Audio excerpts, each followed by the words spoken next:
ಅದನ್ನ ಕ್ಲಿಯರ್ ಆಗಿ ಸಪೋರ್ಟ್ ಮಾಡುತ್ತೆ. ಆಮೇಲೆ ಇದು ಲಾಂಗ್ ಟರ್ಮ್ ಗೋಲ್ಸ್, ಇದು ಶಾರ್ಟ್ ಆಗಿರೋದಿಲ್ಲ, ಲಾಂಗ್ ಟರ್ಮ್ ಗೋಲ್ಸ್ ಅಂದ್ರೆ ಬೇರೆ ಕಂಪನಿಗೂ ನಮ್ ಕಂಪನಿಗೂ ಇನ್ನು 1 ವರ್ಷದಲ್ಲಿ ನಾವು ಬಂದ್ಬಿಟ್ಟು ಇಂಪ್ರೂವ್ ಆಗ್ಬೇಕು, ಇನ್ನು ಪ್ರೋಗ್ರೆಸ್ ತೋರಿಸ್ಬೇಕು, ನಮ್ ಸ್ಟ್ರಾಟಜಿನ ಇಂಪ್ರೂವೈಸ್ ಮಾಡ್ಬೇಕು, ಆ ತರ ಇರತ್ತೆ. ಇದಕ್ಕೆ ಏನು ಇಲ್ಲ, it supports organisations competitive strategy and long term goals. ಈ 2 ಪಾಯಿಂಟ್ ಮೈಂಡ್ ಅಲ್ಲಿ ಇಟ್ಕೊಂಡ್ರೆ ಸಾಕು. ಇದು ಹೇಗೆ ಇದು ಸಪೋರ್ಟ್ ಮಾಡತ್ತೆ, ಹೆಲ್ಪ್ ಹೇಗೆ ಮಾಡತ್ತೆ ಅಂದ್ರೆ ಸ್ಟ್ರಾಟಜಿಕ್ ಡಿಸಿಷನ್ ಮೇಕಿಂಗ್ ಪ್ರಾಸೆಸ್. ಇದು ಬಂದ್ಬಿಟ್ಟು ಹಾಗೆ ತಗೊಳ್ಳೋದಿಲ್ಲ, ರೆಗ್ಯುಲರ್ ಆಗಿ ಡಿಸಿಷನ್ಸ್ ತಗೊಳ್ಳೋದಿಲ್ಲ. ಎಲ್ಲಾನು ನಾವು ತಗೊಳ್ಳೋ ಡಿಸಿಷನ್ ಕೂಡ ಆ ಸ್ಟ್ರಾಟಜಿಗೆ, ಎಲ್ಲದಕ್ಕೂ ಸ್ಟ್ರಾಟಜಿ. ನಮ್ ಕಂಪನಿಗೆ ಅಂತ ಒಂದು ಸ್ಟ್ರಾಟಜಿ ಇರುತ್ತೆ, ನಮ್ ಇಂಟೆನ್ಷನ್ ಇರುತ್ತೆ, ಗೋಲ್ ಇದೆ, ಲಾಂಗ್ ಟರ್ಮ್ ಗೋಲ್. ನಾವು ಅದನ್ನ ಸಪೋರ್ಟ್ ಮಾಡ್ತೀವಿ. ಓಕೆನಾ? ಆ ಸಪೋರ್ಟ್ ನ ಹೇಗ್ ಮಾಡ್ತೀವಿ ಅಂದ್ರೆ ನಾವು ತಗೊಳ್ಳೋ ಡಿಸಿಷನ್ ಮೇಕಿಂಗ್ ಪ್ರಾಸೆಸ್ ಕೂಡ ಸ್ಟ್ರಾಟಜಿಕ್ ಆಗಿ ಇರುತ್ತೆ. ಸ್ಟ್ರಾಟಜಿ ಅಂದ್ರೆ ಏನು ಇಲ್ಲ, ನಮ್ಗೆ ಅಂತ ಒಂದು ಸ್ಟೈಲ್ ಇರತ್ತೆ. ಓಕೆನಾ? ನಮ್ದು ಒಂದು ಟಾರ್ಗೆಟ್ ಇದೆ, ಅದಕ್ಕೆ ಬೇಸ್ ಆಗಿನೇ ನಾವು ಫಿಕ್ಸ್ ಆಗಿರ್ತೀವಿ, ಅದಕ್ಕೋಸ್ಕರನೇ ನಾವು ಟ್ರೈ ಮಾಡ್ತಾ ಇದೀವಿ ಅಂತ.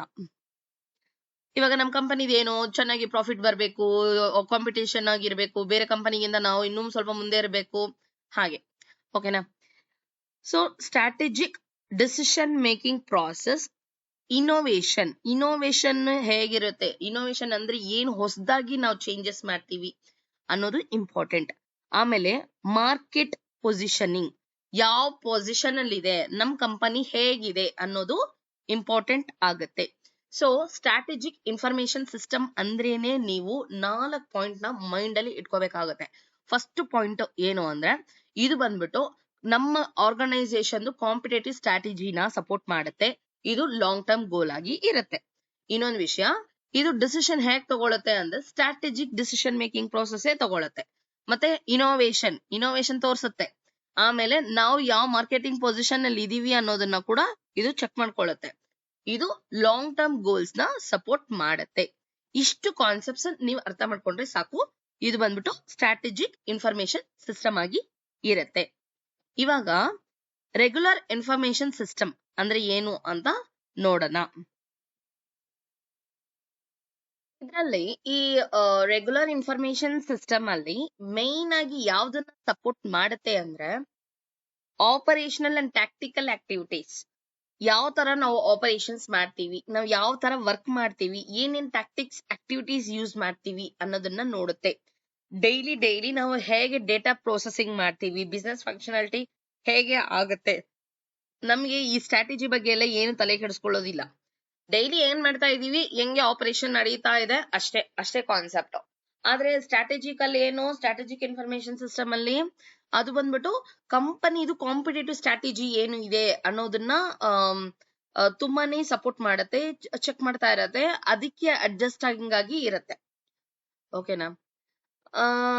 ಮತ್ತೆ ಇದು ಡೈರೆಕ್ಟ್ ಆಗಿ ಸ್ಟ್ರಾಟಜಿಕ್ ಗೋಲ್ಸ್ ಬಗ್ಗೆ ಏನು ತಲೆ ಕೆಡಿಸ್ಕೊಳ್ಳೋದಿಲ್ಲ. ಸ್ಟ್ರಾಟಜಿಕ್ ಇನ್ಫಾರ್ಮೇಶನ್ ಸಿಸ್ಟಮ್ ಆಮೇಲೆ 2 ಡಿಫ್ರೆನ್ಸ್ ಇದೆ. ಇದು ಪ್ರೋ ಆಕ್ಟಿವ್, ಪ್ರಾಬ್ಲಮ್ ಬರೋದಕ್ಕೆ ಮುಂಚೆನೆ ಏನ್ ಹೇಳೋದು, ತುಂಬಾನೇ ಇದಾಗಿರತ್ತೆ, ಆಕ್ಟಿವ್ ಆಗಿರತ್ತೆ. ಓಕೆ, ನೆಕ್ಸ್ಟ್ ಈ ಪ್ರಾಬ್ಲಮ್ ಅಂದ್ರೆ ಏನ್ ಮಾಡ್ಬೇಕು, ನಾವು ಅದನ್ನ ಹೇಗೆ ಸಾಲ್ವ್ ಮಾಡ್ಬೇಕು ಅಂತ. ರೆಗ್ಯುಲರ್ ಇನ್ಫಾರ್ಮೇಶನ್ ಸಿಸ್ಟಮ್ ಅಲ್ಲಿ ಏನಾಗುತ್ತೆ ಅಂದ್ರೆ ರಿಯಾಕ್ಟಿವ್ ಅಂಡ್ ಸಪೋರ್ಟಿವ್ ರೋಲ್. ಈ ಪ್ರಾಬ್ಲಮ್ ಬಂದ ಮೇಲೆ ಹೇಗೆ ರಿಯಾಕ್ಟ್ ಮಾಡ್ತೀವಿ ಅನ್ನೋದನ್ನ ನೋಡ್ತೀವಿ ಅಷ್ಟೇ. ಓಕೆನಾ? ಇದು SIS ಪ್ರೋ ಆಕ್ಟಿವ್, ಇದು ಇನ್ನೊಂದು ಬಂದ್ಬಿಟ್ಟು ರಿಯಾಕ್ಟಿವ್ ಆಗಿ ಇರತ್ತೆ ಅಷ್ಟೇ. ಈ ಕಾನ್ಸೆಪ್ಟ್ ನಿಮ್ಗೆ ಅರ್ಥ ಆಯ್ತು ಅಂದ್ರೆ regular information system, strategic information system ಸಾಕಾಗಿದೆ. ಓಕೆನಾ? ಆಮೇಲೆ ಇದು long term goal, so regular information system short term goal ಆಗಿ ಇರತ್ತೆ. ಇದೇ ಫಸ್ಟ್ ಕ್ವಶನ್ 5 marks ಗೆ. ನೀವು ಇನ್ನೂ ಸ್ವಲ್ಪ ಡೀಟೇಲ್ ಆಗಿ ಓದಿ, ಇದರಲ್ಲಿ ಬೇಸಿಕ್ ಅಂಡರ್ಸ್ಟ್ಯಾಂಡಿಂಗ್ ಇಷ್ಟೇನ. Second question, identify and explain the reasons why management information system implementation often fail within organizations despite careful planning. ಈ ಕ್ವಶನ್ ಅರ್ಥ ಏನು ಅಂದ್ರೆ, ಮ್ಯಾನೇಜ್ಮೆಂಟ್ ಇನ್ಫಾರ್ಮೇಶನ್ ಸಿಸ್ಟಮ್ ಅಂತ ಒಂದಿದೆ, ಆದ್ರೆ ಏನಕ್ಕೆ ಅದು ಫೇಲ್ ಆಗುತ್ತೆ ಯಾಕೆ ಮ್ಯಾನೇಜ್ಮೆಂಟ್ ಇನ್ಫಾರ್ಮೇಶನ್ ಸಿಸ್ಟಮ್ ಚೆನ್ನಾಗಿ ತುಂಬಾನೇ ಕೇರ್ಫುಲ್ ಆಗಿ ಪ್ಲಾನ್ ಮಾಡಿದ್ರು ಕೂಡ ಯಾಕೆ ಫೇಲ್ ಆಗತ್ತೆ ಅನ್ನೋದನ್ನ ನಾವು ಇಲ್ಲಿ ಹೇಳ್ಬೇಕಾಗತ್ತೆ. ಓಕೆನಾ?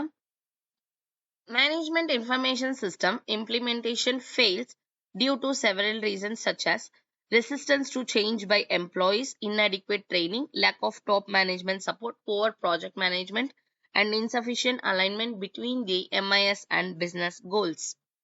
ಹಂಗಂದ್ರೆ ಏನಕ್ಕೆ ಮ್ಯಾನೇಜ್ಮೆಂಟ್ ಇನ್ಫಾರ್ಮೇಶನ್ ಸಿಸ್ಟಮ್ ತುಂಬಾನೇ ಕೇರ್ಫುಲ್ ಆಗಿ ಪ್ಲಾನ್ ಮಾಡಿದ್ರು ಸ್ವಲ್ಪ ಟೈಮ್ ಅದು ಫೇಲ್ ಆಗುತ್ತೆ ಅಂದ್ರೆ resistant to change by employees. ಇವಾಗ ಒಂದು ಪ್ರಾಜೆಕ್ಟ್ ಅಂತ ತಗೊಳ್ಳೋಣ, ಒಂದ್ 2-3 ವರ್ಷ ಪ್ರಾಜೆಕ್ಟ್ ಹೋಗುತ್ತೆ. ಆ ಒಂದು ಪರ್ಸನ್ ವರ್ಕ್ ಮಾಡ್ತಾ ಇದ್ದಿದ್ದು ಆ ಪ್ರಾಜೆಕ್ಟ್ ಒಳಗಡೆ ಇರೋರು ಅಲ್ಲೇ ಇರ್ತಾರೆ ಅಂತ ಹೇಳಕ್ಕಾಗಲ್ಲ ಅಲ್ವಾ. ಕಂಪನಿ ಚೇಂಜ್ ಆಗ್ತಾರೆ, ಹೊಸೊಬ್ರು ಬರ್ತಾರೆ, ಹಳೆಬ್ರು ಬಿಟ್ಟು ಹೋಗ್ತಾರೆ. ಈ ತರ ಎಲ್ಲ ಆಗಾಗ ಅವ್ರಿಗೆ ಅಡಿಕ್ವೇಟ್ ಅಂದ್ರೆ ಅವ್ರಿಗೆ ಬೇಕಾಗಿರೋ ಟ್ರೈನಿಂಗು, ಆ ಪ್ರಾಜೆಕ್ಟ್ ಬಗ್ಗೆ ನಾಲೆಜ್ ಅದೆಲ್ಲ ಅವ್ರಿಗೆ ಡೀಟೇಲ್ ಆಗಿ ಇರೋದಿಲ್ಲ ಸಮಟೈಮ್ಸ್. ಅದಕ್ಕೆ ಅದು ಒಂದು ರೀಸನ್. ಓಕೆನಾ? ಈ ವರ್ಕ್ ಕೆಲಸ ಮಾಡೋರು ಚೇಂಜ್ ಆಗ್ಬಿಟ್ರೇನು ಅದು ಒಂದು ಪ್ರಾಬ್ಲಮ್ ಆಗುತ್ತೆ. Inadequate training. ಆಮೇಲೆ ಇನ್ಅಡಿಕ್ವೇಟ್ ಟ್ರೈನಿಂಗ್ ಅಂದ್ರೆ ಬೇಕಾಗಿರೋ ಅಂತ ಟ್ರೈನಿಂಗ್ ಕೊಡಲ್ಲ ಅವ್ರಿಗೆ, ಆ ಪ್ರಾಜೆಕ್ಟ್ ಬಗ್ಗೆ ನಾಲೆಜ್ ಅವ್ರಿಗೆ ಇಲ್ಲ ಅಂದ್ರೆ ಅವಾಗ್ಲೂ MIS ಫೇಲ್ ಆಗುತ್ತೆ. Lack of top management support. ನಮ್ಮ ಮೇಲೆ ಇರೋರು ಮ್ಯಾನೇಜರ್ಸ್, CEO ಅವ್ರು ಬಂದ್ಬಿಟ್ಟು ನಮಗೆ ಬೇಕಾಗಿರೋ ಸಪೋರ್ಟ್ ಕೊಟ್ಟು, ಆ ವರ್ಕರ್ಗೆ ಸಪೋರ್ಟ್ ಕೊಟ್ಟು, ಆ ಪ್ರಾಜೆಕ್ಟ್ ಬಗ್ಗೆ ಎಕ್ಸ್ಪ್ಲೈನ್ ಮಾಡಿ ಸಪೋರ್ಟಿಂಗ್ ಆಗಿ ಇಲ್ಲ ಅಂದ್ರೂ ಕೂಡ MIS ಫೇಲ್ ಆಗತ್ತೆ. ಮ್ಯಾನೇಜ್ಮೆಂಟ್ ಇನ್ಫಾರ್ಮೇಶನ್ ಸಿಸ್ಟಮ್ ಫೇಲ್ ಆಗತ್ತೆ ಅವಾಗ್ಲೂ. ಓಕೆನಾ? Next, poor project management. Project ನ ಕರೆಕ್ಟ್ ಆಗಿ ನೋಡ್ಕೊಳ್ಳೋದಿಲ್ಲ, ಯಾರೋ ಬಂದ್ರು ಯಾವಾಗ್ಲೋ ಹೋದ್ವಿ, ಒಂದ್ ಮೇಂಟೆನೆನ್ಸ್ ಇರಲ್ಲ ಅಂದ್ರೆ ಪ್ರಾಬ್ಲಮ್ ಆಗತ್ತೆ. ಆಮೇಲೆ ಮ್ಯಾನೇಜ್ಮೆಂಟ್ ಇನ್ಫಾರ್ಮೇಶನ್ ಸಿಸ್ಟಮ್ ಮತ್ತೆ ನಮ್ ಬಿಸ್ನೆಸ್ ಗೋಲು ಅಂದ್ರೆ ಅದು ರಬ್ಬಿಂಗ್ ಅಲ್ಲಿ ಇದ್ರೆ ಇಬ್ರಿಗೂ ಆಗೋದೇ ಇಲ್ಲ. ಬಿಸ್ನೆಸ್ ಗೋಲ್ಸ್ ಏನಾದ್ರೆ ಏನೋ ನನ್ ಮ್ಯಾನೇಜ್ಮೆಂಟ್ ಹೆಂಗೋ ಒಂದ್ ಮಾಡ್ತೀನಿ ಅಂದ್ರೆ ಅವಾಗ್ಲೂ ಅದು ಫೇಲ್ ಆಗುತ್ತೆ. ಯಾವಾಗ್ಲೂ ನಮ್ ಬಿಸ್ನೆಸ್ ಗೋಲ್ಸ್ಗುನು ನಮ್ ಮ್ಯಾನೇಜ್ಮೆಂಟ್ ಇನ್ಫಾರ್ಮೇಶನ್ ಸಿಸ್ಟಮ್ಗುನು ಒಂದು ಒಳ್ಳೆ ಅಂಡರ್ಸ್ಟ್ಯಾಂಡಿಂಗ್ ಇರ್ಬೇಕಾಗುತ್ತೆ. ಓಕೆನಾ? ಸೊ ಇದೆಲ್ಲ ಪ್ರಾಬ್ಲಮ್ಸ್ ಇಂದ ನಮ್ MIS ಪ್ಲಾನಿಂಗ್ ಚೆನ್ನಾಗಿ ಮಾಡಿದ್ರು ಕೂಡ ಅದು ಬಂದ್ಬಿಟ್ಟು ಫೇಲ್ ಆಗೋ ಚಾನ್ಸಸ್ ಇದೆ. ಏನೇನಿದೆ ಅಂತ ಹೇಳ್ತೀನಿ ಮತ್ತೆ. Resistance to change by employees. ಏನಾದ್ರೂ ಎಂಪ್ಲಾಯೀಸ್ ಚೇಂಜ್ ಆದ್ರು ಅಂದ್ರೂನು ಆ ಚೇಂಜಸ್ ಇಂದ ಪ್ರಾಬ್ಲಮ್ ಆಗೋದು, ಆಮೇಲೆ ಅದರಿಂದ ಅದು ವರ್ಕ್ ಎಫೆಕ್ಟ್ ಆಗೋದು, ಆ ಪ್ರಾಬ್ಲಮ್ ಇರತ್ತೆ. ಇನ್ಅಡಿಕ್ವೇಟ್ ಟ್ರೈನಿಂಗ್ ಕರೆಕ್ಟ್ ಆಗಿ ಕೊಟ್ಟಿರೋದಿಲ್ಲ, ಆ ಪ್ರಾಜೆಕ್ಟ್ ಬಗ್ಗೆ ನಾಲೆಜ್ ಇರೋದಿಲ್ಲ. Lack of top management support. ನಮ್ ಆ ಪ್ರಾಜೆಕ್ಟ್ ಗೆ ಹೈಯರ್ ಅಫಿಷಿಯಲ್ ಇಂದ ಯಾವ ತರ ಸಪೋರ್ಟ್ ಸಿಗ್ತಾ ಇಲ್ಲ, ಕರೆಕ್ಟ್ ಆಗಿ ಅವರು ಹೆಲ್ಪ್ ಮಾಡ್ತಿಲ್ಲ ಅಂದ್ರೂ ಇದು ಪ್ರಾಬ್ಲಮ್ ಆಗುತ್ತೆ. For project management. ಪ್ರಾಜೆಕ್ಟ್ ನ ಚೆನ್ನಾಗಿ ಮೇಂಟೈನ್ ಮಾಡ್ತಾ ಇಲ್ಲ, ಮ್ಯಾನೇಜ್ ಮಾಡ್ತಿಲ್ಲ ಅಂದ್ರೂ MIS ಫೈಲ್ ಆಗುತ್ತೆ. Insufficient alignment between the MIS and business goals. ನಮ್ ಬಿಸ್ನೆಸ್ ಗೋಲ್ಸ್ಗೋಸ್ಕರನೇ, ನಮ್ ಬಿಸ್ನೆಸ್ ಗೋಲೇ ಇಂಪಾರ್ಟೆಂಟ್, ಅದಕ್ಕೋಸ್ಕರನೇ MIS ಇದೆ ಅನ್ನೋದನ್ನೇ ಮರ್ತ್ಬಿಟ್ಟು ಬಿಸ್ನೆಸ್ ಗೋಲ್ಸ್ ಏನೋ ಇದೆ, ನನ್ ಮ್ಯಾನೇಜ್ಮೆಂಟ್ ಇನ್ಫಾರ್ಮೇಶನ್ ಸಿಸ್ಟಮ್ ಏನೋ ಮಾಡ್ತೀನಿ ಅಂದ್ರೆ ಅದು ಬಂದ್ಬಿಟ್ಟು ನಮಗೆ ಒಳ್ಳೆ ರಿಸಲ್ಟ್ ನ ಕೊಡೋದಿಲ್ಲ. ಈ ತರ ಎಲ್ಲ ಪ್ರಾಬ್ಲಮ್ಸ್ ಬರುತ್ತೆ. ಓಕೆನಾ? Next, technical issues. ಸಮ್ಟೈಮ್ಸ್ ನಮ್ಗೆ ಟೆಕ್ನಿಕಲ್ ಇಶ್ಯೂಸ್ ಇರುತ್ತೆ.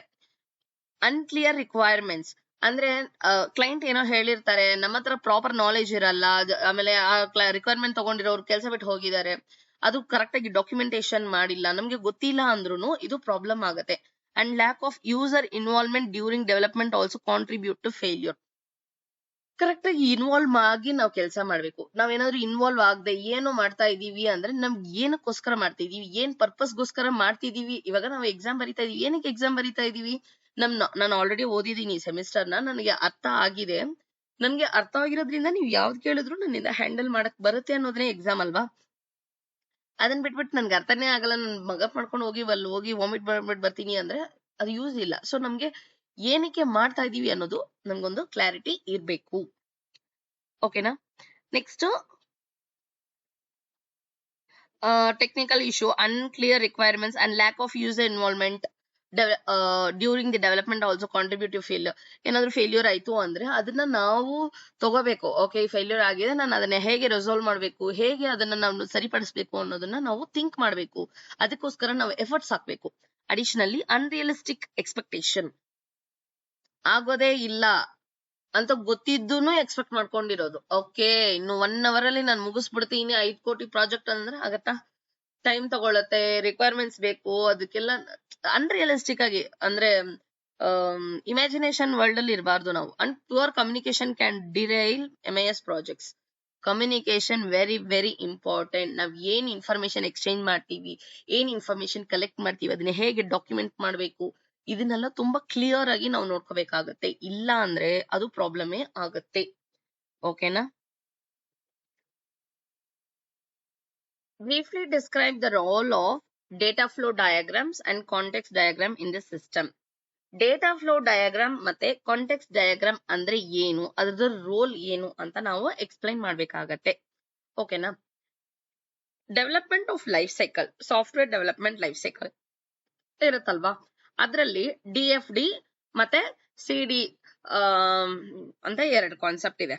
ಡೇಟಾ ಫ್ಲೋ ಡಯಾಗ್ರಾಮ್ ಅಂದ್ರೆ ಏನು ಅಂತ ಫಸ್ಟ್ ನಾವು ಅರ್ಥ ಮಾಡ್ಕೋಬೇಕಾಗತ್ತೆ. Data flow diagram visually represent how data flows with in a system. ಹೆಸರಲ್ಲೇ ಇದೆ ಡೇಟಾ ಫ್ಲೋ ಡಯಾಗ್ರಾಮ್ ಅಂತ. ಡೇಟಾ ಅಂದ್ರೆ ಏನು? ಇನ್ಫಾರ್ಮೇಶನ್ ಅಲ್ವಾ. ಡೇಟಾ ಹೇಗೆ ಆ ಸಿಸ್ಟಮ್ ಅಲ್ಲಿ ಫ್ಲೋ ಆಗ್ತಿದೆ, ಎಲ್ಲಿಂದ ಎಲ್ಲಿಗೆ ಹೋಗ್ತಿದೆ, ಯಾವ ತರ ಪ್ರೋಸೆಸ್ ಆಗ್ತಿದೆ, ಎಲ್ಲಿ ನಾವು ಇನ್ಪುಟ್ ಕೊಡ್ತಾ ಇದೀವಿ, ಎಲ್ಲಿ ನಾವು ಔಟ್ಪುಟ್ ತೆಗಿತಾ ಇದೀವಿ, ಯಾವ ತರ ಸ್ಟೋರ್ ಆಗುತ್ತೆ, ಸೋರ್ಸ್ ಏನು, ಡೆಸ್ಟಿನೇಷನ್ ಏನು ಅನ್ನೋದನ್ನ, ಆ ಪ್ರೋಸೆಸ್ ನ ಡೀಟೈಲ್ ಆಗಿ ಹೇಳೋದು ನಾವು ಡೇಟಾ ಫ್ಲೋ ಡಯಾಗ್ರಾಮ್ ಅಂತ ಹೇಳ್ತೀವಿ. ಓಕೆನಾ? ಇದು ಏನಕ್ಕೆ ಹೆಲ್ಪ್ ಆಗುತ್ತೆ ಅಂದ್ರೆ to analysing a system requirement by depicting data movement and transformation. System requirements ಏನಿದೆ, ಆಮೇಲೆ ಡೇಟಾ ಮೂವ್ಮೆಂಟ್ ಆಗುತ್ತೆ. ಇವಾಗ ನಮಗೆ ನೋಡಿ, ಇವಾಗ ಇನ್ಪುಟ್ ಕೊಡ್ಬೇಕು, ನನ್ನ ಕಂಪ್ಯೂಟರ್ ಅಲ್ಲಿ ಏನೋ ಒಂದು ಡೇಟಾ ಪ್ರೊಸೆಸಿಂಗ್ ಮಾಡ್ತಾ ಇದ್ದೀನಿ. ಇನ್ಪುಟ್ ಕೊಡ್ಬೇಕು ಅಂದ್ರೆ ಕೀಬೋರ್ಡ್ ಬೇಕು, ಔಟ್ಪುಟ್ ಬರ್ಬೇಕು ಅಂದ್ರೆ ನಮ್ಗೆ ಅದು ಸ್ಕ್ರೀನ್ ಅಲ್ಲೋ ಅಥವಾ ಪ್ರಿಂಟರ್ ಅಲ್ಲೋ ಏನೋ ಬೇಕಾಗುತ್ತೆ, ಪ್ರೊಸೆಸಿಂಗ್ ಮಾಡ್ಬೇಕು ಅಂದ್ರೆ CPU ಬೇಕಾಗುತ್ತೆ.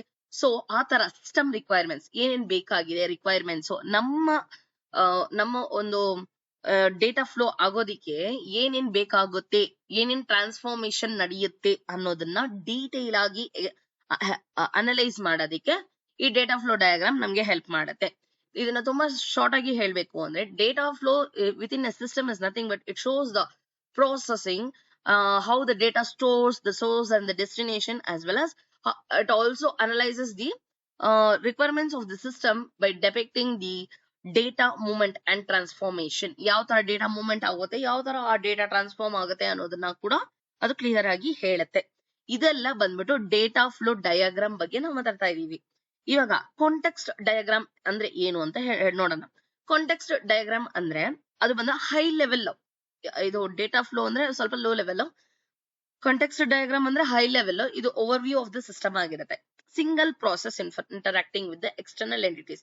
ಫುಲ್ ಥಿಂಗ್, ಇವಾಗ ನಾನು ಏನ್ ಇನ್ಪುಟ್ ಕೊಡ್ತೀನಿ, ಏನ್ ಪ್ರಾಸೆಸ್ ಹೋಗ್ತೀನಿ, ಏನ್ ಔಟ್ಪುಟ್ ಬರುತ್ತೆ, ಹೆಂಗೆ ನಡೆಯುತ್ತೆ, ಎಲ್ಲ ಇದನ್ನೆಲ್ಲ ಒಂದ್ರಲ್ಲಿ ಹಾಕ್ಬಿಟ್ಟು ಅದ್ರ ಜೊತೆಗೆ ಬೇರೆ ಎಕ್ಸ್ಟ್ರಾ ಅವರೆಲ್ಲ ಯಾರ್ಯಾರು ಕನೆಕ್ಟ್ ಆಗಿದ್ದಾರೆ ಅದ್ರ ಬಗ್ಗೆ ಕಾನ್ಸಂಟ್ರೇಷನ್ ಮಾಡುತ್ತೆ.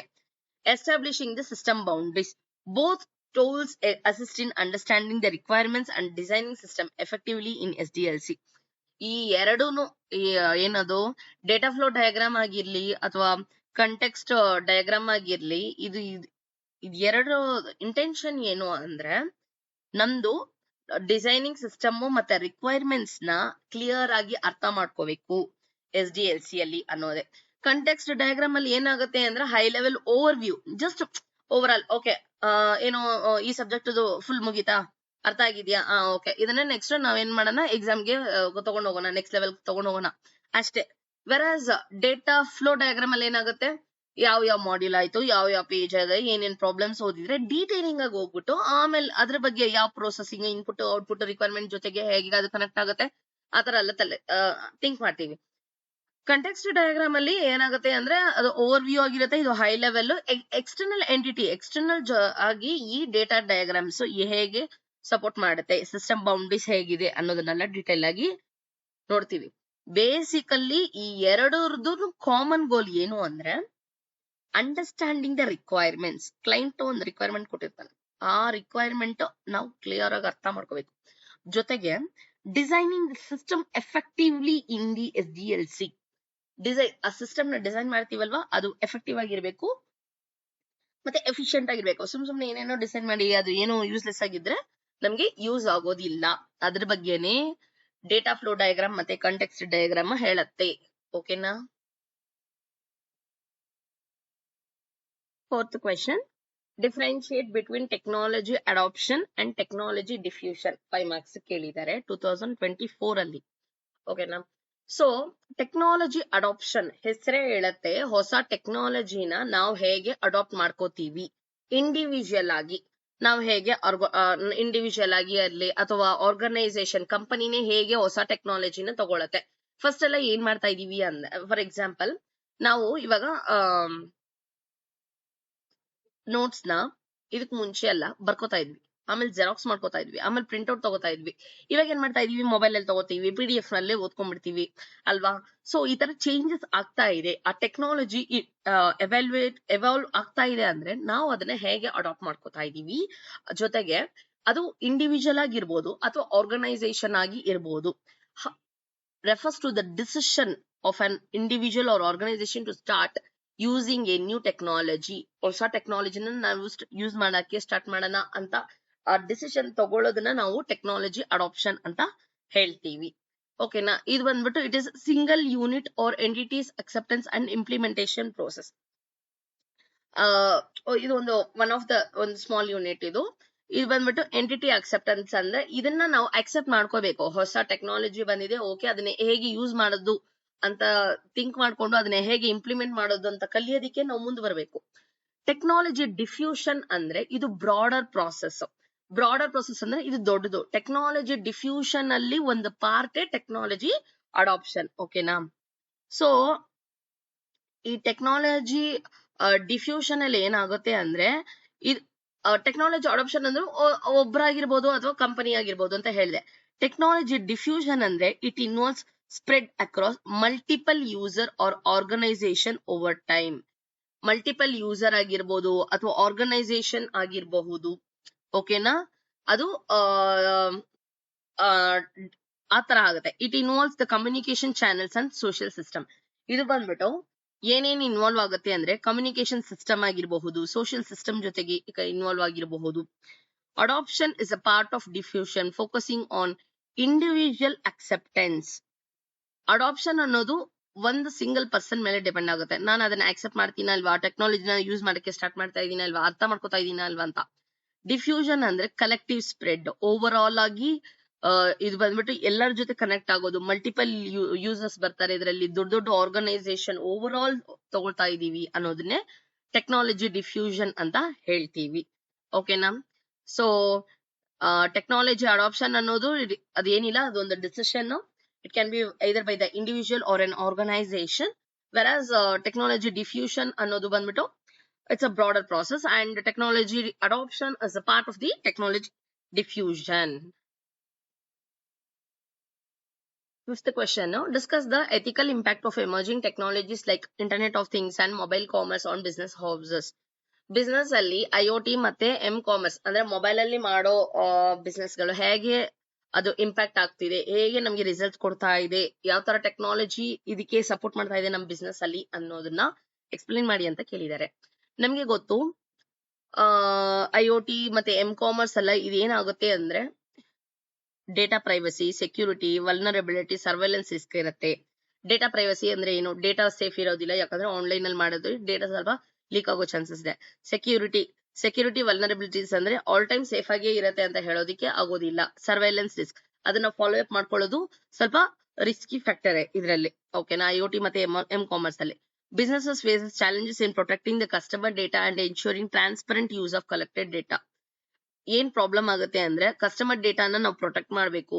ಆಮೇಲೆ ಆ ಕಲೆಕ್ಟೆಡ್ ಡೇಟಾನ ನಾವು ಏನಕ್ಕೋಸ್ಕರ ಕಲೆಕ್ಟ್ ಮಾಡ್ತಾ ಇದೀವಿ ಅನ್ನೋದು ಗೊತ್ತಾಗ್ಬೇಕು. ರಾಂಗ್ ಆಗಿ ನಾವು ಅದನ್ನ ಮಿಸ್ಯೂಸ್ ಮಾಡಬಾರದು ಕಸ್ಟಮರ್ ಇನ್ಫಾರ್ಮೇಶನ್ ನ. ಈ ತರ ಎಲ್ಲ ಪ್ರಾಬ್ಲಮ್ ಆಗುತ್ತೆ. Ethical issues also relate to consent, data ownership and potential misuse of information impacting trust and reputation. ಯಾವ ತರ ಪ್ರಾಬ್ಲಮ್ ಆಗುತ್ತೆ ಅಂದ್ರೆ ಡೇಟಾ ಓನರ್ಶಿಪ್, ಯಾರು ಈ ಡೇಟಾ ಕೊಟ್ಟಿರೋದು. ಇವಾಗ ನಾವು ಅದು ಹೇಗೆ ಕನ್ಫರ್ಮ್ ಮಾಡಕ್ಕಾಗುತ್ತೆ, ಬೇರೆಯವ್ರನ್ನ ಈ ಪರ್ಟಿಕ್ಯುಲರ್ ಡೇಟಾನ ಕೊಟ್ಟಿರೋದು ಕನ್ಸರ್ನ್ ಪರ್ಸನ್ ಕೊಟ್ಟಿದ್ದಾರೆ ಅಥವಾ ಬೇರೆಯವ್ರು ಕೊಡ್ತಾ ಇದ್ದಾರೆ, ಮಿಸ್ಇನ್ಫಾರ್ಮೇಶನ್ ಕೊಡ್ತಾ ಇದ್ದಾರೆ, ಹೇಗೆ ಗೊತ್ತಾಗುತ್ತೆ ನಮ್ಗೆ? ಈ ತರ ಎಲ್ಲ ಪ್ರಾಬ್ಲಮ್ಸ್ ಬರುತ್ತೆ. ಡೇಟಾ ಓನರ್ಶಿಪ್ ಪ್ರಾಬ್ಲಮ್ ಬರುತ್ತೆ. ಪೊಟೆನ್ಶಿಯಲ್ ಮಿಸ್ಯೂಸ್ ಆಫ್ ಇನ್ಫಾರ್ಮೇಶನ್, ಆ ಇನ್ಫಾರ್ಮೇಶನ್ ನ ಮಿಸ್ಯೂಸ್ ಆಗೋ ಚಾನ್ಸಸ್ ಜಾಸ್ತಿನೇ ಇದೆ. ಓಕೆನಾ. ಆಮೇಲೆ ಟ್ರಸ್ಟ್, ರೆಪ್ಯುಟೇಷನ್, ಈ ಪ್ರಾಬ್ಲಮ್ ಎಲ್ಲ ಕೂಡ ಬರುತ್ತೆ ಇದರಿಂದ. Companies must implement ethical frameworks to manage these emerging risk responsibly. Companies ಏನ್ ಮಾಡ್ಬೇಕು ಅಂದ್ರೆ ಎಥಿಕಲ್ ಫ್ರೇಮ್ವರ್ಕ್ಸ್ ಯಾವ ತರ ಇದನ್ನ ಹ್ಯಾಂಡಲ್ ಮಾಡೋದು ಅನ್ನೋದಕ್ಕೆ ಅವರು ಒಂದು ಸ್ಟ್ರಾಟಜಿ ಯೂಸ್ ಮಾಡ್ಬೇಕಾಗತ್ತೆ, ಮತ್ತೆ ಅದ್ರ ಬಗ್ಗೆ ಜಾಸ್ತಿ ಥಿಂಕ್ ಮಾಡ್ಬೇಕಾಗತ್ತೆ, ಸ್ವಲ್ಪ ಸ್ಪೆಷಲ್ ಕೇರ್ ತಗೋಬೇಕಾಗುತ್ತೆ. ಓಕೆನಾ. These are all about ethical impact ಹೇಗಾಗತ್ತೆ ನಮ್ಮ IoT ಮತ್ತೆ ಕಾಮರ್ಸ್ ಬಿಸ್ನೆಸ್ ಹೌಸಸ್ ಅಲ್ಲಿ ಅನ್ನೋದು ಈ ಕ್ವಶನ್ ಗೆ ಆನ್ಸರ್ ಆಗಿದೆ. 6th question. Discuss how MS Excel can be utilized in data analysis for creating complex reports. MS Excel ನ ಯೂಸ್ ಮಾಡ್ಕೊಂಡು ಡೇಟಾ ಅನಾಲಿಸಿಸ್ ಮಾಡೋದಿಕ್ಕೆ, ಕಾಂಪ್ಲೆಕ್ಸ್ ರಿಪೋರ್ಟ್ಸ್ ನ ಕ್ರಿಯೇಟ್ ಮಾಡೋದಿಕ್ಕೆ MS Excel ಹೇಗೆ ಯೂಸ್ ಮಾಡಬಹುದು ಅನ್ನೋದನ್ನ ನಾವು ಎಕ್ಸ್ಪ್ಲೇನ್ ಮಾಡ್ಬೇಕಾಗತ್ತೆ. ಓಕೆನಾ. ಇದು 5 ಮಾರ್ಕ್ಸ್ ಗೆ ಕೇಳಿದ್ದಾರೆ. First of all MS Excel ಅಂದ್ರೆ ಏನು? ಅದೊಂದು ವರ್ಸಟೈಲ್ ಟೂಲ್. ವರ್ಸಟೈಲ್ ಅಂದ್ರೆ ಏನು? ಜಾಸ್ತಿ ಫೀಚರ್ಸ್ ಅದ್ರ ಹತ್ರ ಇದೆ. For data analysis with features like pivot tables ಇದೆ ಅದ್ರ ಹತ್ರ, ಅಡ್ವಾನ್ಸ್ಡ್ ಫಾರ್ಮುಲಾಸ್ ಯೂಸ್ ಮಾಡಬಹುದು, data visualisation, pivot tables, advanced formulas, data visualisation, charts ಹಾಕ್ಬಹುದು, ಗ್ರಾಫ್ಸ್ ಹಾಕ್ಬಹುದು, ಕಂಡೀಷನಲ್ ಫಾರ್ಮ್ಯಾಟಿಂಗ್, ಫಾರ್ಮ್ಯಾಟ್ ಮಾಡುವಾಗ ಕಂಡೀಷನಲ್ ಫಾರ್ಮ್ಯಾಟಿಂಗ್ ಮಾಡಬಹುದು, ಆಮೇಲೆ ಸಿನಾರಿಯೋನ ಅನಲೈಸ್ ಮಾಡಕ್ಕೆ ಹೆಲ್ಪ್ ಮಾಡುತ್ತೆ. ಇದೆಲ್ಲ ಬಂದು ಇದ್ರದ್ದು ಅಡ್ವಾಂಟೇಜಸ್. ಏನೇನ್ ಅಡ್ವಾಂಟೇಜಸ್ ಇದೆ? ಪಿವೋಟ್ ಟೇಬಲ್, ಅಡ್ವಾನ್ಸ್ಡ್ ಫಾರ್ಮುಲಾಸ್ ಇರುತ್ತೆ ಇದರಲ್ಲಿ, ಡೇಟಾ ವಿಜುವಲೈಸೇಷನ್ ಚೆನ್ನಾಗಿ ಮಾಡಬಹುದು. ಹೇಗೆ ವಿಜುವಲೈಸ್ ಮಾಡ್ತೀರಾ? ಪೈ ಚಾರ್ಟ್, ಗ್ರಾಫ್ ಚಾರ್ಟ್ ಅದರೆಲ್ಲ ಹಾಕ್ತಿವಲ್ಲ, ಗ್ರಾಫ್, ಚಾರ್ಟ್ಸ್, ಕಂಡೀಷನಲ್ ಫಾರ್ಮ್ಯಾಟಿಂಗ್ ಮಾಡಬಹುದು, ಮತ್ತೆ ಸಿನಾರಿಯೋ ಅನಾಲಿಸಿಸ್ ಕೂಡ ಏನ್ ಸಿಚುವೇಶನ್ ಇದೆಯಾ ಅದನ್ನ ಅನಲೈಸ್ ಮಾಡಕ್ಕೆ ಹೆಲ್ಪ್ ಮಾಡುತ್ತೆ. ಇದು ಬಂದ್ಬಿಟ್ಟು ಲಾರ್ಜ್ ಡೇಟಾ ಸೆಟ್ ಇದೆ ಅಂದ್ರೆ ಅದನ್ನ ಸಮ್ಮರೈಸ್ ಮಾಡ್ಕೊಂಡು ಇನ್ ಶಾರ್ಟ್ ಸಮ್ಮರಿ ಏನಿದೆ ಅಂತ ನಾವು ತಗೋಬಹುದು. ಮತ್ತೆ ಟ್ರೆಂಡ್ ನ ಐಡೆಂಟಿಫೈ ಮಾಡಕ್ಕೆ ಹೆಲ್ಪ್ ಮಾಡುತ್ತೆ. ಗ್ರಾಫ್ ಮತ್ತೆ ಇದೆಲ್ಲ ನೋಡಿದ್ರೆ ಗೊತ್ತಾಗುತ್ತಲ್ಲ, ಇವಾಗ ಟ್ರೆಂಡ್ ನೆನ್ನೆ ಯಾವ್ದು ಟ್ರೆಂಡ್ ಅಲ್ಲಿ ಇತ್ತು, ಇವತ್ತು ಯಾವ ಟ್ರೆಂಡ್ ಅಲ್ಲಿ ಇದೆ ಎಲ್ಲ ನೋಡಬಹುದು ಇದರಲ್ಲಿ. ಆಮೇಲೆ it helps in generating the dynamic reports. Report ಬಂದ್ಬಿಟ್ಟು ಸ್ಟಾಟಿಕ್ ಆಗಿ ಇಲ್ಲದೆ ಏನಾದ್ರೂ ಚೇಂಜಸ್ ಇದ್ರೂ ಕೂಡ ಇಮಿಡಿಯೇಟ್ ಆಗಿ ಅದು ಚೇಂಜಸ್ ನ ನಾವು ಜನರೇಟ್ ಮಾಡೋದಕ್ಕೆ, ಡೈನಮಿಕ್ ರಿಪೋರ್ಟ್ಸ್ ನ ಮಾಡೋದಕ್ಕೆ ಹೆಲ್ಪ್ ಮಾಡುತ್ತೆ. ಆಟೋಮೇಶನ್ ಮಾಡ್ಬೇಕು ಅಂದ್ರೆ ಆಟೋಮೇಶನ್ ಅಂದ್ರೆ ಏನು? ನಾವೇನು ಮಾಡದೆ ಅದೇನೋ ಆಟೋಮೆಟಿಕ್ ಆಗಿ ಮಾಡೋ ತರ ಮಾಡಬಹುದು. ಹೇಗೆ ಅಂದ್ರೆ ಮ್ಯಾಕ್ರೋಸ್ ಯೂಸ್ ಮಾಡ್ಕೊಂಡು ಇದನ್ನ ಮ್ಯಾಕ್ರೋಸ್ ಯೂಸ್ ಮಾಡಿ ಮತ್ತೆ ಬೇರೆ ಡೇಟಾ ಸೋರ್ಸಸ್ ಜೊತೆಗೆ ಇದನ್ನ ಜಾಯಿನ್ ಮಾಡಿ making it useful for creating complex business reports efficiently. Making it useful for creating complex business reports efficiently. ಈ ತರ ಮಾಡೋದ್ರಿಂದ ನಮಗೆ ಬಂದ್ಬಿಟ್ಟು MS Excel ಯೂಸ್ ಆಗುತ್ತೆ ಕಾಂಪ್ಲೆಕ್ಸ್ ಬಿಸ್ನೆಸ್ ರಿಪೋರ್ಟ್ಸ್ ನ ಮಾಡೋದಿಕ್ಕೆ. ಏನ್ ಹೇಳ್ತಾ ಇದೀವಿ ಕ್ಲಿಯರ್ ಆಗಿ ಅಂದ್ರೆ, ಇದು ಒಂದು ವರ್ಸಟೈಲ್ ಟೂಲ್ ಡೇಟಾ ಅನಾಲಿಸಿಸ್ ಮಾಡೋದಿಕ್ಕೆ. ಇದರಿಂದ ನಮ್ಮ ಹತ್ರ ಏನೇನಿದೆ ಅಂದ್ರೆ ಪಿವೋಟ್ ಟೇಬಲ್ಸ್ ಇದೆ, ಕಂಡೀಷನಲ್ ಫಾರ್ಮ್ಯಾಟಿಂಗ್ ಮಾಡಬಹುದು, ಮತ್ತೆ ಅಡ್ವಾನ್ಸ್ಡ್ ಫಾರ್ಮುಲಾ ಯೂಸ್ ಮಾಡಬಹುದು, ಕಂಡೀಷನಲ್ ಫಾರ್ಮ್ಯಾಟಿಂಗ್, ಸಿನಾರಿಯೋ ಅನಾಲಿಸಿಸ್ ಕೂಡ ಇದರಲ್ಲಿ ಮಾಡಬಹುದು. ಲಾರ್ಜ್ ಡೇಟಾ ಸೆಟ್ ಇದ್ರೆ ಅದನ್ನ ಸಮರೈಸ್ ಮಾಡಬಹುದು, ಟ್ರೆಂಡ್ಸ್ ನ ಐಡೆಂಟಿಫೈ ಮಾಡಬಹುದು, ಆಮೇಲೆ ಡೈನಮಿಕ್ ರಿಪೋರ್ಟ್ ನ ಕೂಡ ಜನರೇಟ್ ಮಾಡಬಹುದು. Excel also supports automation. ಏನಾದ್ರು ಮಾಡ್ತಾ ಇದೀವಿ ಅಂದ್ರೆ ಮ್ಯಾಕ್ರೋಸ್ ನ ಮಾಡಿ, ಮ್ಯಾಕ್ರೋಸ್ ನ ನಾವು ಬಂದ್ಬಿಟ್ಟು ಡೇಟಾ ಸೋರ್ಸಸ್ ಜೊತೆಗೆ ಇದನ್ನ ಕಂಬೈನ್ ಮಾಡಿದ್ರೆ ನಮಗೆ ಕಾಂಪ್ಲೆಕ್ಸ್ ಬಿಸ್ನೆಸ್ ರಿಪೋರ್ಟ್ ಎಫಿಷಿಯಂಟ್ ಆಗಿ ಬರ್ಬೋದು. ಆಲ್ಸೋ ಡೈನಮಿಕ್ ರಿಪೋರ್ಟ್ ನ ನಾವು ಈಸಿಯಾಗಿ ಇದ್ರ ಜೊತೆಗೆ ನಾವು ಜನರೇಟ್ ಮಾಡ್ಕೋಬಹುದು ಅಂತ ಹೇಳ್ತಾ ಇದೀವಿ MS Excel ಇಂದ. ಇದು ವೆರಿ ವೆರಿ ಇಂಪಾರ್ಟೆಂಟ್ ಕ್ವಶನ್. ಓಕೆನಾ. Analyze the security challenges that organization face in managing the internet privacy with a particular focus on cyber crime. Cyber crime ಎಲ್ಲ ಆಗುತ್ತಲ್ವಾ, ಇಂಟರ್ನೆಟ್ ಇಂದ ಏನೇನೋ ಮೋಸಗಳೆಲ್ಲ ನಡೆಯುತ್ತಲ್ವಾ, ಆ ಇಂಟರ್ನೆಟ್ ಪ್ರೈವಸಿ ಇಂದ ನಾವು ಹೇಗೆ ಏನೇನು ಚಾಲೆಂಜಸ್ ಇದೆ, ನಮ್ಗೆ ಏನೇನು ಪ್ರಾಬ್ಲಮ್ಸ್ ಆಗ್ತಿದೆ, ಸೆಕ್ಯೂರಿಟಿ ಪ್ರಾಬ್ಲಮ್ಸ್ ಅನ್ನೋದನ್ನ ನಾವು ಅನಲೈಸ್ ಮಾಡ್ಬೇಕಾಗುತ್ತೆ. ಇದೇ ಈ ಕ್ವಶನ್. ಓಕೆನಾ. 5 ಮಾರ್ಕ್ಸ್ ಕೇಳಿದ್ದಾರೆ. ಇದಕ್ಕೆ ಆನ್ಸರ್ ಏನು ಅಂದ್ರೆ, organisation face challenges like data breach. Data breaching ಅಂದ್ರೆ ಡೇಟಾ ವೈಲೇಟ್ ಆಗೋದು, ಡೇಟಾನ ಚೇಂಜ್ ಮಾಡೋದು, ಆಲ್ಟರ್ ಮಾಡ್ಬಿಡೋದು. ಓಕೆನಾ. ಫಿಶಿಂಗ್ ಅಟ್ಯಾಕ್ ಅಂದ್ರೆ ಅವ್ನು ಬಂದು ಅಂದ್ರೆ ಅವ್ನು ಬಂದೇ ಇಲ್ಲ ಅಂತ ಮಾಡ್ಬಿಡೋದು ಎಕ್ಸಾಂಪಲ್ ಗೆ. ಓಕೆನಾ. ಅಂದ್ರೆ ಡೇಟಾನ ರಾಂಗ್ ಡೇಟಾ ಕೊಟ್ಬಿಡೋದು. ಫಿಶಿಂಗ್ ಅಟ್ಯಾಕ್ ಆಲ್ರೆಡಿ ಯಾರ್ದೋ ಇರುತ್ತೆ, ಅದನ್ನ ನಾವು ಹೋಗ್ಬಿಟ್ಟು ಅದನ್ನ ಚೇಂಜ್ ಮಾಡ್ಕೊಂಡ್ಬಿಡೋದು. ರ್ಯಾನ್ಸಮ್ ವೇರ್ ವೈರಸ್ ನ ಇಂಡ್ಯೂಸ್ ಮಾಡೋದು. And identity theft in management internet privacy. Identity theft ಅಂದ್ರೆ ಯಾರ್ದು ಒಬ್ಬೊಬ್ರು ಮಾಡ್ತಾರಲ್ವಾ, ಬೇರೆಯವರು ಐಡೆಂಟಿಟಿ ಇಟ್ಕೊಂಡು ಸಿಮ್ ಕಾರ್ಡ್ ತಗೊಳ್ಳೋದು, ಅಕೌಂಟ್ ನ ಹ್ಯಾಕ್ ಮಾಡಿ ಅವರೇ ಹಾಕದಂಗೆ ಪೋಸ್ಟ್ ಹಾಕದಂಗೆ ಮಾಡ್ಬಿಡೋದು, ಈ ತರ ಎಲ್ಲ ಪ್ರಾಬ್ಲಮ್ಸ್ ಆಗತ್ತೆ. Cyber criminals exploit vulnerabilities in network security. Cyber criminal exploit vulnerability, network ಸೆಕ್ಯೂರಿಟಿಯಲ್ಲಿ ವಲ್ನರಬಲ್ಸ್ ಇರತ್ತೆ. ಓಕೆನಾ. ನೆಟ್ವರ್ಕ್ ಸೆಕ್ಯೂರಿಟಿ ಕೊಡಲಿಕ್ಕೆ ಆಗೋದಿಲ್ಲ ಅಂದ್ರೆ ಅದನ್ನು ಪ್ರಾಬ್ಲಮ್ ಆಗತ್ತೆ. ಓಕೆನಾ. ಮತ್ತೆ ಎಂಪ್ಲಾಯೀಸ್ ಕೂಡ ಅವೇರ್ ಆಗಿರ್ಬೇಕು. ಯಾರು ಅನ್ಆಥರೈಸ್ಡ್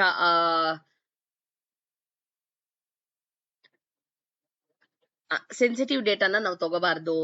ವರ್ಕ್ ಮಾಡ್ತಾ ಇರ್ತಾರಲ್ಲ ಅವರಿಂದಾನೇ ಪ್ರಾಬ್ಲಮ್ ಆಗ್ಬಹುದಲ್ವಾ. ಅವ್ರ ಇನ್ಫಾರ್ಮೇಶನ್ ರಾಂಗ್ ಆಗಿ ತಗೋಬಾರ್ದು, ಅನ್ಆಥರೈಸ್ಡ್ ಆಕ್ಸೆಸ್ ತಗೋಬಾರ್ದು. ನಮ್ಗೆ ಏನ್ ಕೆಲಸ ಕೊಟ್ಟಿದಾರೋ ಕರೆಕ್ಟ್ ಆಗಿ ಅದನ್ನಷ್ಟೇ ಮಾಡ್ಬೇಕು. ಪಾಸ್ವರ್ಡ್ಸ್ ನೆಲ್ಲ ತಗೊಂಡ್ಬಿಡೋದು ಹಾಗೆಲ್ಲ ಏನು ಮಾಡಕ್ ಹೋಗ್ಬಾರ್ದು. ಆಮೇಲೆ ಸೊ ಇದನ್ನ ನಾವು ಹೇಗೆ ನಾವು ಅದನ್ನ ಪ್ರೊಟೆಕ್ಟ್ ಮಾಡ್ಬೋದು ಅಂದ್ರೆ ಸ್ಟ್ರಾಂಗ್ ಎನ್ಕ್ರಿಪ್ಷನ್ ಕೊಡ್ಬೇಕು. ಡೇಟಾ ಈಸಿಯಾಗಿ ಅರ್ಥ ಆಗೋ ತರ ಇಟ್ಕೋಬಾರ್ದು. ಫೈರ್ ವಾಲ್, ಏನಾದ್ರೂ ವೈರಸ್ ಬರುತ್ತೆ ಆತರ ಎಲ್ಲ ಬರುತ್ತೆ ಅಂದ್ರೆ ಅದನ್ನ ಫಸ್ಟ್ ತಡೆ ಮಾಡೋದಿಕ್ಕೆ ಫೈರ್ ವಾಲ್ ಯೂಸ್ ಮಾಡ್ಬೇಕು. ಇಂಟ್ರೂಷನ್ ಡಿಟೆಕ್ಷನ್ ಸಿಸ್ಟಮ್ ಅಂದ್ರೆ ಏನಾದ್ರು ಇಶ್ಯೂಸ್ ಬರ್ತಾ ಇದೆ ಅಂದ್ರೆ ಅದನ್ನ ಡಿಟೆಕ್ಟ್ ಮಾಡೋಕೆ ಒಂದು ಸಿಸ್ಟಮ್ ಇಟ್ಟಿರ್ತೀವಿ. Regular security training for employees to mitigate. So security training ಕೊಡ್ತಾ ಇರ್ಬೇಕು. ಸೆಕ್ಯೂರಿಟಿ ಬಗ್ಗೆ ಐಡಿಯಾಸ್ ಇರ್ಬೇಕು ಎಂಪ್ಲಾಯೀಸ್ಗೆ.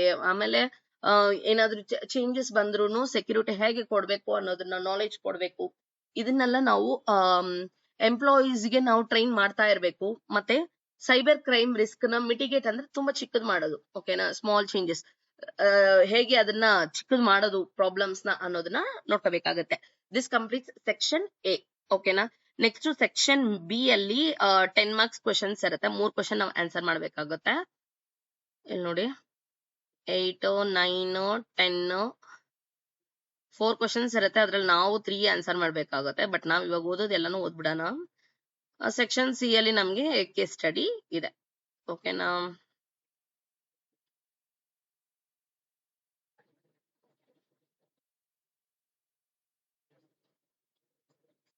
Section B. Discuss how a combination of Management Information System (MIS), Decision Support System (DSS), and Enterprise Collaboration System (ECS) could benefit an e-commerce company in streamlining its operations. Operations ನ ಮಾಡೋದಿಕ್ಕೆ e-commerce ಕಂಪನಿಯಲ್ಲಿ ಈ MIS, DSS, ECS ಹೇಗೆ help ಮಾಡುತ್ತೆ ಅನ್ನೋದನ್ನ ನಾವು ಇವಾಗ explain ಮಾಡ್ಬೇಕಾಗತ್ತೆ. ಕಂಬೈನಿಂಗ್ ಇದನ್ನೆಲ್ಲ ಸೇರ್ಸಿದ್ರೆ MIS, DSS, ECS ನ ಸೇರ್ಸಿದ್ರೆ ನಮಗೆ MIS ಇಂದ ಏನ್ ಸಿಗತ್ತೆ? Integrating the operational data. ಅವ್ರು ಬಂದ್ಬಿಟ್ಟು ಆಪರೇಷನ್ಸ್ ನೋಡ್ಕೋತಾರೆ ಅಲ್ವಾ. ಡಿಸಿಷನ್ ಸಪೋರ್ಟ್ ಬಂದ್ಬಿಟ್ಟು ಡಿಸಿಷನ್ಸ್ ಸಪೋರ್ಟ್ ಮಾಡೋದಕ್ಕೆ ಡಿಸಿಷನ್ ಸಪೋರ್ಟ್ ಸಿಸ್ಟಮ್ ಇರುತ್ತೆ. ಮತ್ತೆ ಟೂಲ್ಸ್ ಏನಾದ್ರೂ ಯೂಸ್ ಮಾಡ್ಬೇಕು ಅಂದ್ರೆ ನಾವು ಎಂಟರ್ಪ್ರೈಸ್ ಕೊಲಾಬರೇಷನ್ ಸಿಸ್ಟಮ್ ನ ಯೂಸ್ ಮಾಡ್ತೀವಿ. ಈ MIS ಏನ್ ಮಾಡತ್ತೆ ಅಂದ್ರೆ ಟ್ರಾನ್ಸಾಕ್ಷನಲ್ ಡೇಟಾ, ಏನೇನ್ ಟ್ರಾನ್ಸಾಕ್ಷನ್ ನಡೀತಿದೆ, ಏನೇನ್ ರೂಟೀನ್ ನಡೀತಿದೆ, ಆಮೇಲೆ ಡೈಲಿ ಆಪರೇಷನ್ಸ್ಗೆ ಏನೇನ್ ಬೇಕು, ರೂಟೀನ್ ರಿಪೋರ್ಟ್ಸ್ ಏನ್ ಬೇಕು, ಏನ್ ಟ್ರಾನ್ಸಾಕ್ಷನಲ್ ಡೇಟಾ ಬೇಕು ಅನ್ನೋದು MIS ನೋಡ್ಕೋತಾರೆ. DSS ಏನ್ ಮಾಡುತ್ತೆ ಅಂದ್ರೆ ಇದು ಬಂದ್ಬಿಟ್ಟು ಸೇಲ್ಸ್ ಟ್ರೆಂಡ್ ಡಿಸಿಷನ್ ಅಲ್ವಾ. Decision support system sales trend ಹೆಂಗಿದೆ ಅಂತ ಅನಲೈಸ್ ಮಾಡ್ಕೊಂಡು ಒಂದು ಡಿಸಿಷನ್ ತಗೋತಾರೆ. ಕಸ್ಟಮರ್ ಬಿಹೇವಿಯರ್ ನ ಚೆಕ್ ಮಾಡ್ಕೊಂಡು ಡಿಸಿಷನ್ ತಗೋತಾರೆ. ಇನ್ವೆಂಟರಿ ಆಪ್ಟಿಮೈಸೇಷನ್, ಯಾವ ತರ ನಾವು ರಿಸೋರ್ಸ್ ನ ಯೂಟಿಲೈಸ್ ಮಾಡ್ಬೇಕು ಅನ್ನೋದನ್ನ ಕೂಡ based on the current analysis ಇವರು ಇದನ್ನ DSS ಅವರು ಇದನ್ನ ಮಾಡ್ತಾರೆ. ECS ಅಂದ್ರೆ ಇವ್ರು ಏನ್ ಮಾಡ್ತಾರೆ ಅಂದ್ರೆ ಕಮ್ಯುನಿಕೇಶನ್, ಕೋಆರ್ಡಿನೇಷನ್, ಟೀಮ್ ಜೊತೆಗೆ ಕಮ್ಯುನಿಕೇಶನ್ ಚೆನ್ನಾಗಿದೆಯಾ, ಕೋಆರ್ಡಿನೇಷನ್ ಚೆನ್ನಾಗಿದೆಯಾ, ಡಿಸಿಷನ್ ಮೇಕಿಂಗ್ ಹೆಂಗ್ ಮಾಡೋದು, ಸ್ಪೀಡ್, ಆಪರೇಷನಲ್ ಎಫಿಷಿಯನ್ಸಿ.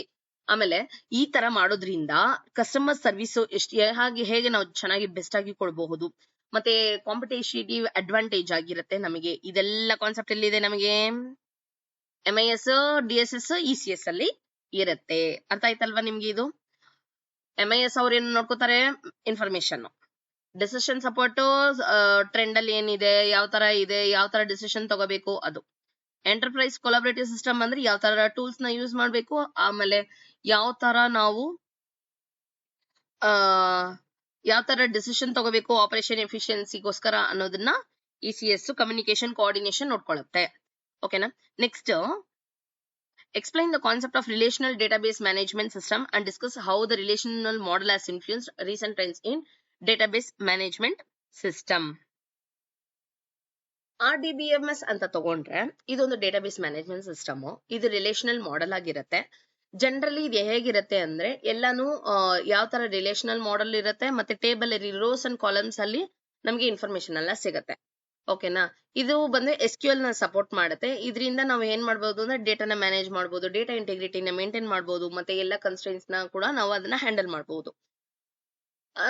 ಈ ರಿಲೇಶನಲ್ ಮಾಡೆಲ್ ಅಲ್ಲಿ ಏನಾಗುತ್ತೆ ಅಂದ್ರೆ ಸ್ಟ್ಯಾಂಡರ್ಡೈಸೇಷನ್ ಇರುತ್ತೆ, ಫ್ಲೆಕ್ಸಿಬಿಲಿಟಿ, ಒಂದು ಸ್ಟ್ಯಾಂಡರ್ಡ್ ಆಗಿರುತ್ತೆ. ಓಕೆ, ಟೇಬಲ್ ಆಗೇ ಇರುತ್ತೆ information, data row and column ಅಲ್ಲೇ ಆಗಿರುತ್ತೆ, SQL ಸಪೋರ್ಟ್ ಮಾಡುತ್ತೆ, ಆ ತರ ಎಲ್ಲ ಇರುತ್ತೆ. ಆದ್ರೆ ಮಾಡರ್ನ್ ಸಿಸ್ಟಮ್ ಏನಾಗ್ತಿದೆ ಇವಾಗೆಲ್ಲ ಅಂದ್ರೆ ಇದಕ್ಕೇನು ಹೈಬ್ರಿಡ್ ಮೋಡ್ಗೆ ಹೋಗ್ಬಿಟ್ಟಿದೆ. ನೋ SQL ಯೂಸ್ ಮಾಡ್ಬೋದು, ಮತ್ತೆ ಇದಕ್ಕೆ ಅನ್ಸ್ಟ್ರಕ್ಚರ್ಡ್ ಡೇಟಾ ಅಂದ್ರೆ ಏನು ಟೇಬಲ್ ಅಲ್ಲೇ ಇರಬೇಕು, ರೋಸ್ ಅಂಡ್ ಕಾಲಮ್ಸ್ ಅಲ್ಲೇ ಆನ್ಸರ್ಸ್ ಎಲ್ಲ ಇರಬೇಕು ಅಂತ ಏನಿಲ್ಲ, ಯಾವ ತರ ಇದ್ರೂ ನಡೀತೆ. ಫಾರ್ ಎಕ್ಸಾಂಪಲ್ ಇನ್ಸ್ಟಾಗ್ರಾಮ್ ಅಲ್ಲಿ ನಾವು ಕಮೆಂಟ್ಸ್ ಹಾಕ್ತಿವಿ, ಅದೆಲ್ಲ ರೋ ಕಾಲಮ್ ಎಲ್ಲ ಇರುತ್ತೆ, ಇಲ್ಲ ಅಲ್ವಾ? ಅನ್ಸ್ಟ್ರಕ್ಚರ್ಡ್ ಡೇಟಾ, ಬಿಗ್ ಡೇಟಾ ಅದೆಲ್ಲವನ್ನು ಈ ತರ ಇವಾಗ ಮಾಡರ್ನ್ ಟೆಕ್ ಸಿಸ್ಟಮ್ಸ್ ಇದನ್ನೆಲ್ಲ ಸಪೋರ್ಟ್ ಮಾಡ್ತಿದೆ ಅಂತ ಹೇಳ್ತಾ ಇದೀವಿ ಅಷ್ಟೇನೆ. ಓಕೆನಾ? ನೆಕ್ಸ್ಟ್ ಕಾನ್ಸೆಪ್ಟ್ ಏನು ಅಂತ ನೋಡಿದ್ರೆ, discuss the various stages of the information system development life cycle. SDLC system development life cycle ಅಲ್ಲಿ ಡೀಟೇಲ್ ಆಗಿ ಏನೇನ್ ಇದೆ ಅಂತ ನಾವು ಹೇಳಬೇಕಾಗತ್ತೆ. ಅದರಲ್ಲಿ ನಮಗೆ ಗೊತ್ತು planning, analysis, design, development, testing, implementation, maintenance, ಈ ತರ ಎಲ್ಲ ಕಾನ್ಸೆಪ್ಟ್ಸ್ ಇದೆ ಅಂತ. ಪ್ಲಾನಿಂಗ್ ಅಂದ್ರೆ ಏನು? ಫಸ್ಟ್ ನಾವು ಯಾವ ತರ ನಮ್ದು ಸಿಸ್ಟಮ್ ನ ಡೆವಲಪ್ ಮಾಡ್ಬೇಕು ಅನ್ನೋದನ್ನ ಫಸ್ಟ್ ಐಡೆಂಟಿಫೈ ಮಾಡಿ ಪ್ಲಾನ್ ಮಾಡ್ಕೋಬೇಕಾಗುತ್ತೆ. ಅನಲೈಸ್ ಅಂದ್ರೆ ಏನೇನ್ ರಿಕ್ವೈರ್ಮೆಂಟ್ಸ್ ಬೇಕು, ಎಷ್ಟು ಜನ ಬೇಕು, ಏನೇನು ಇದು ಸಿಸ್ಟಮ್ ಬೇಕಾಗುತ್ತೆ, ರಿಕ್ವೈರ್ಮೆಂಟ್ಸ್ ಏನೇನ್ ಬೇಕಾಗುತ್ತೆ ಅಂತ ಅನಲೈಸ್ ಮಾಡ್ತೀವಿ. ಡಿಸೈನ್ ಫಸ್ಟ್ ಮಾಡ್ಬೇಕು ಅಂದ್ರೆ ಒಂದು ಆರ್ಕಿಟೆಕ್ಚರ್ ಹಾಕ್ಬೇಕಾಗತ್ತೆ, ಡಿಸೈನ್ ಕೊಡ್ಬೇಕಾಗತ್ತೆ. ಮಾಡಿರೋ ಡಿಸೈನ್ ಗೆ ನಾವು ಅದನ್ನ ಕೋಡಿಂಗ್ ಆಗಿ ಸಿಸ್ಟಮ್ ನ ಬಿಲ್ಡ್ ಮಾಡೋದಕ್ಕೆ, ಡೆವಲಪ್ಮೆಂಟ್ ಫೇಸ್ ಅಂತ ಹೇಳ್ತೀವಿ. ಡೆವಲಪ್ ಮಾಡಿರೋದನ್ನ ಟೆಸ್ಟ್ ಮಾಡ್ತೀವಿ, ವರ್ಕ್ ಆಗ್ತಾ ಇಲ್ವಾ, ಏನಾದ್ರು ಇಶ್ಯೂಸ್ ಇದ್ರೆ ಅದನ್ನ ಹೆಂಗೆ ನಾವು ಅದನ್ನ ಸರಿ ಮಾಡ್ಬೇಕು, ಅದೆಲ್ಲ ಇದು ಟೆಸ್ಟಿಂಗ್ ಫೇಸ್ ಅಲ್ಲಿ ಇರುತ್ತೆ. ಇಂಪ್ಲಿಮೆಂಟೇಷನ್ ಇದನ್ನೆಲ್ಲ ಆಗಿದ ತಕ್ಷಣ ಫೈನಲ್ ಇಂಪ್ಲಿಮೆಂಟೇಷನ್ ಅಂದ್ರೆ ಇದನ್ನ ಯೂಸರ್ಸ್ ಹತ್ರ ಯಾರು ಯೂಸ್ ಮಾಡ್ಕೊಂತಾರ ಅವ್ರಿಗೆ ನಾವು ಇಂಪ್ಲಿಮೆಂಟ್ ಮಾಡೋದಕ್ಕೆ ಬಿಡ್ತೀವಿ. ಮೇಂಟೆನೆನ್ಸ್ ಏನೇ ನಾವು ಸಾಫ್ಟ್ವೇರ್ ನ ಡೆವಲಪ್ ಮಾಡಿ ನಾವು ಕ್ಲೈಂಟ್ ಹತ್ರ ಕೊಟ್ರು ಕೂಡ ಏನಾದ್ರೂ ಇಶ್ಯೂಸ್ ಬಂದ್ರೆ ಮೇಂಟೆನೆನ್ಸ್ ನಾವು ಸಪೋರ್ಟ್ ಕೊಡ್ಬೇಕಾಗುತ್ತೆ. ಓಕೆನಾ? ಕ್ಲೈಂಟ್ ಹತ್ರ ಡೆಲಿವರ್ ಆದ್ಮೇಲೆನೂ ಕೂಡ ನಾವು ಮೇಂಟೆನೆನ್ಸ್, ಆನ್ ಗೋಯಿಂಗ್ ಸಪೋರ್ಟ್ ಮತ್ತೆ ಅಪ್ಡೇಟ್ಸ್, ಏನಾದ್ರು ಡಿಪ್ಲಾಯ್ಮೆಂಟ್ ಅಲ್ಲಿ ಇದ್ರೆ ಡಾಕ್ಯುಮೆಂಟೇಶನ್ ಮಾಡಿ ಕೊಡ್ಬೇಕು ಆಗುತ್ತೆ. ಕ್ವಾಲಿಟಿ ಕಂಟ್ರೋಲ್ ಇನ್ಫಾರ್ಮೇಶನ್ ಸಿಸ್ಟಮ್ ದೆಲ್ಲ ನಾವು ಅವ್ರಿಗೆ ಹೆಲ್ಪ್ ಮಾಡ್ಬೇಕಾಗತ್ತೆ. ಓಕೆನಾ? This is all about the SDLC.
Oh, okay. So discuss the stages of the innovation, diffusion, process, and analysis, how these stages impact the adoption of new technologies within the organization. Innovation in diffusion process ಹೇಗ್ ಮಾಡ್ತೀವಿ, ಅದನ್ನ ಹೇಗೆ analyse ಮಾಡ್ತೀವಿ stage by stage ಅನ್ನೋದನ್ನ ನಾವಿಲ್ಲಿ new technologies use ಮಾಡ್ಕೊಂಡು ಇದನ್ನ ಹೇಳ್ಬೇಕಾಗತ್ತೆ. ಅದರಲ್ಲಿ ಫಸ್ಟ್ ಏನೇನ್ ಸ್ಟೇಜಸ್ ಇದೆ ಅಂದ್ರೆ knowledge, persuasion, decision, implementation, confirmation, ಈ ಸ್ಟೇಜಸ್ ಎಲ್ಲ ಇದರಲ್ಲಿ ಇರುತ್ತೆ. ನಾಲೆಜ್ ಅಂದ್ರೆ ಏನು? ನಾಲೆಜ್ ಅಂದ್ರೆ ಇನೋವೇಷನ್ ಮಾಡೋದಕ್ಕೆ ಒಂದು ಅವೇರ್ನೆಸ್ ಇರಬೇಕು, ನಮಗೆ ಅದ್ರ ಬಗ್ಗೆ ಜ್ಞಾನ ಇರಬೇಕು. Persuasion, forming and attitude towards it, ನಾವೇನ್ ಒಂದು ಡಿಸಿಷನ್ ತಗೋತೀವಲ್ವಾ ಅದಕ್ಕೆ ಬಂದ್ಬಿಟ್ಟು ಒಳ್ಳೆ ಆಟಿಟ್ಯೂಡ್ ಇಟ್ಕೋಬೇಕು. Decision, choosing to adopt or reject, ಅದನ್ನ ನಾವು ಅಕ್ಸೆಪ್ಟ್ ಮಾಡ್ಬೇಕಾ ರಿಜೆಕ್ಟ್ ಮಾಡ್ಬೇಕಾ ಅಂತ ನಾವು ಡಿಸೈಡ್ ಮಾಡ್ಬೇಕಾಗುತ್ತೆ. ಇಂಪ್ಲಿಮೆಂಟೇಷನ್, ನಾವೇನು ಇನೋವೇಷನ್ ಮಾಡಿರ್ತೀವಲ್ವಾ ಅದನ್ನ ಇಂಪ್ಲಿಮೆಂಟ್ ಆಕ್ಚುಲ್ ಆಗಿ ಹೆಂಗೆ ಮಾಡ್ತೀವಿ ಅನ್ನೋದು. Confirmation, seeking the reinforcement and continued use, continuous ಆಗಿ ಯೂಸ್ ಮಾಡೋದಿಕ್ಕೆ, ಏನೋ ಮಾಡಿದೀವಿ ಬಿಟ್ಟಿದೀವಿ ಅಂತ ಇರಬಾರ್ದು, ಅದನ್ನ ಕಂಟಿನ್ಯೂಸ್ ಆಗಿ ಯೂಸ್ ಮಾಡೋದಕ್ಕೋಸ್ಕರ ನಾವು ಅದನ್ನ ಯೂಸ್ ಮಾಡ್ಬೇಕಾಗತ್ತೆ. ಇದೆಲ್ಲ ಏನಾಗುತ್ತೆ ಅಂದ್ರೆ shaping the attitude, readiness and integration success. Understanding this stages helps manage changes and overcome resistance. ಏನಾದ್ರು ಚೇಂಜಸ್ ಬದಲಾವಣೆ ಬಂದ್ರೂ ಕೂಡ ಅದನ್ನ ಅಕ್ಸೆಪ್ಟ್ ಮಾಡ್ಕೋತೀವಿ, ಮತ್ತೆ ರೆಸಿಸ್ಟೆನ್ಸ್ ನ ಓವರ್ಕಮ್ ಮಾಡೋದಿಕ್ಕೆ ಹೆಲ್ಪ್ ಆಗುತ್ತೆ. ಓಕೆನಾ? 4 ಪಾಯಿಂಟ್ ಇದ್ರಲ್ಲಿ ಮೈಂಡ್ ಅಲ್ಲಿ ಇಟ್ಕೋಬೇಕು. Knowledge, persuasion, decision, implementation, confirmation. 5 ಇದೆ. ಓಕೆನಾ? KPDIC ಆತರ ಏನಾದ್ರು ನೆನಪಲ್ಲಿ ಇಟ್ಕೊಳ್ಳಿ. Knowledge, persuasion, decision, implementation and confirmation ಅಂತ. ಓಕೆನಾ? ನೆಕ್ಸ್ಟ್ ಕೇಸ್ ಸ್ಟಡಿ ಇದೆ. ಕೇಸ್ ಸ್ಟಡಿ ಬಗ್ಗೆ ಹೇಳಬೇಕು ಅಂದ್ರೆ ಏನಿಲ್ಲ 15 ಮಾರ್ಕ್ಸ್ಗೆ ಇರುತ್ತೆ ಸೆಕ್ಷನ್ ಸಿ ಅಲ್ಲಿ. ಹೇಗೆ ಅನಲೈಸ್ ಮಾಡೋದು ಕೇಸ್ನ ಅನ್ನೋದನ್ನ ನಾನು ಇನ್ನೊಂದು ವಿಡಿಯೋ ಅಲ್ಲಿ ಹೇಳ್ತೀನಿ. ಓಕೆನಾ? ಆಸ್ ಆಫ್ ನೋ ಇದೆಲ್ಲ ಕ್ಲಿಯರ್ ಆಗಿದೆ ಅಂತ ಅನ್ಕೊಂಡಿದೀನಿ. ಚೆನ್ನಾಗಿ ಓದಿ. All the best for your exams. Thank you.